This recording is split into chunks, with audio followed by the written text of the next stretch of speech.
still the Cowboys head coach somehow. He met with Jerry Jones on Monday and Tuesday as well, and will reportedly resume his discussions for his future for a third time today. Garrett's contract expires January 14th. Candy, I'm going to start with you. Feels a little Groundhog Day-ish. Is there any way at the end of these discussions Jason Garrett remains the Cowboys head coach for next season? No shot. And we knew what Jason Garrett's fate was going to be if this team didn't realize their expectations, meaning compete for a championship. We all speculated going into 2019, if they don't at least get to the conference championship game, that they were probably going to transition away from Jason Garrett. And Jerry Jones let everybody know that. And the way he did it was not extending Jason Garrett. He allowed him to go into 2019 as a lame duck head coach.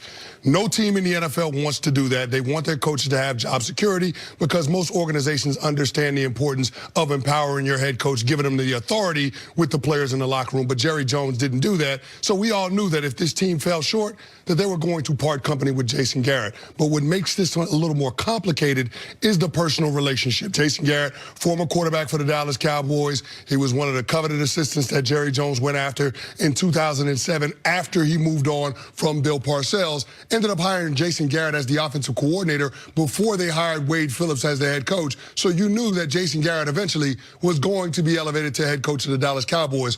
But here we are in 2019, a decade after they made him the head coach in 2010, and he still has not produced the results that Jerry Jones is looking for. And so, yeah, I don't think there's any question mark about whether or not they're moving on from Jason Garrett. I think that's a foregone conclusion. The only question is, who's going to be the next head coach of the Dallas Cowboys, and when are they going to make that decision? Yeah, I think that, of course, Jason Garrett, he will get fired. I think at this point, and I've been wondering about this and thinking about it all night long, and I have to believe that Jerry Jones has invested so much into Jason Garrett at this point. I have to believe that they're trying to do something in the front office. He has to be trying to make a decision. Hey, Jason, do you want to coach, or are you willing to be in some capacity in our front office? Are you willing to do different things for the organization? Just like you mentioned, he was a player coach sitting in on meetings when he was a backup. He was a guy that was an assistant for a long time, and then he was a coach for a very long time. That message got stale to the players. But at the end of the day, it's production.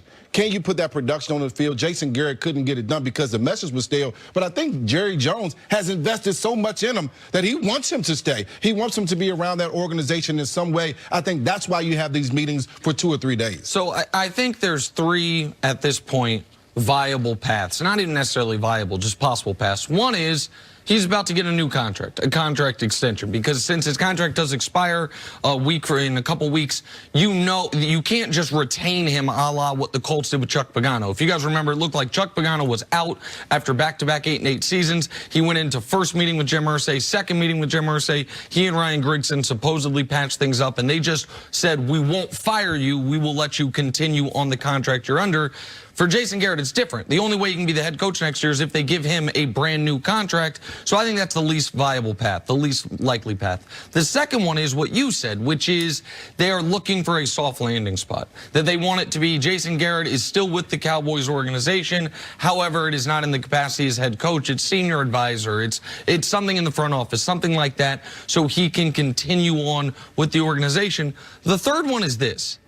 Jerry Jones decided after that Patriot game, I am firing my head coach, and the reason he has not yet done it is because we are sitting here on January 2nd. The Cowboys have been essentially eliminated from the playoffs for a week and a half, and yet on shows like this and on radio, television in Dallas, they are still not only one of the headlines, at times like today, the lead headline. Jerry Jones, what is he best at? Marketing. The Dallas Cowboys, we talk about them like the Lakers and Yankees because of the valuation of the Lakers and Yankees, because they are the pristine franchises in their respective sports, yet the Lakers and Yankees win. Every single decade they compete for championships. The discrepancy between the Cowboys' Q rating, if you will, and their actual success on the field is greater than the discrepancy in any sport for any of their top flight teams. And I do wonder if part of this, similarly to the Zeke contract negotiation, like, are you guys certain, because I'm not, that Jerry hated the Zeke holding out in Cabo. I think Jerry always knew he was getting Zeke signed. Yes, he was probably trying to get it for the best deal possible, but he also understands part of what makes the Cowboys is staying in the news. And they can't stay in the news when they're not in the playoffs unless the only last headline they have is firing the coach and hiring the coach. So you drag this one out seemingly a couple days longer than you need to. The potential downside to that is, does it then cost you your guy? I'll start with you, Canty. Are any concern, if you're a Cowboys fan, that this elongated process is going to cost them whomever should be their top candidate? No, I don't think it'll cost them the guy that they're looking at to be the head coach, but what it could do is limit that head coach's options when it comes to his assistants, because you got to realize there ain't no salary cap when it comes to paying your coaching staff. You can pay the head coach and the assistants whatever you want. And the top assistants around the National Football League will be in high demand. We just saw Ron Rivera get hired by the Redskins, and the first move that he made was hiring Jack Del Rio as his defensive coordinator.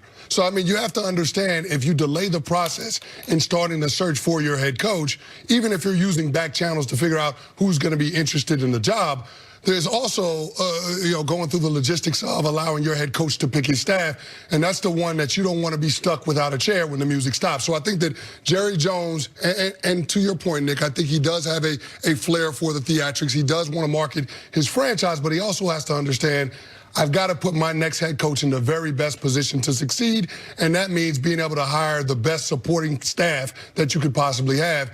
And right now, by dragging this Jason Garrett thing out, I think you're putting your next head coach at a disservice. One of the reasons why I think he's going to be, and I think you're right about that, when he drags this thing out, I have to believe that he's asking Jason Garrett, well, who do you feel that will match in this locker room? You know the guys. You gave him the opportunity, Jason Garrett, the opportunity to have those exit meetings. You've had a good pulse on these guys for a long time. Maybe Jason Garrett is probably the closest guy, maybe even closer than Jerry Jones, to be able to say, this is the type of guy that you need in this locker room. This is the type of guy that will work well with the guys that you have in that locker room.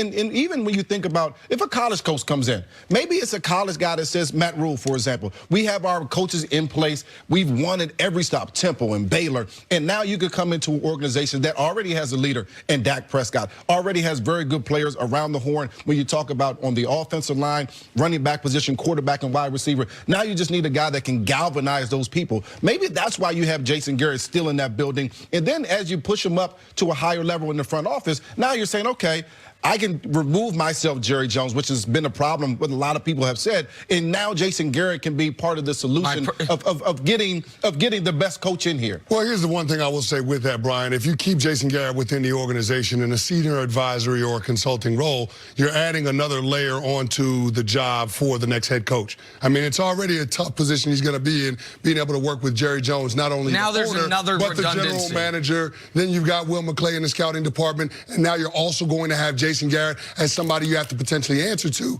We always talk about making sure that the head coach is empowered by the owner. The singular voice. And now, and this would be, we talk about that, you worry, both of you guys talked about the concern that a player, Jason Garrett says X, and a player goes around him to Jerry Jones, find out if it's Y.